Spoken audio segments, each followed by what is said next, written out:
You ask Tiger to solve. This deals with linear equations with one unknown. The final result is n equals 17. Let's solve it step by step. Simplify the expression. Expand the parentheses. Simplify the arithmetic. Group all constants on the right side of the equation. Add 52 to both sides.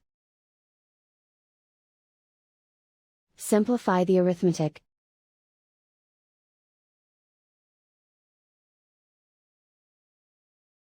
Isolate the n. Divide both sides by 4. Simplify the fraction.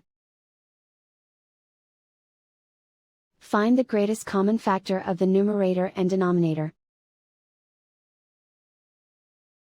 Factor out and cancel the greatest common factor.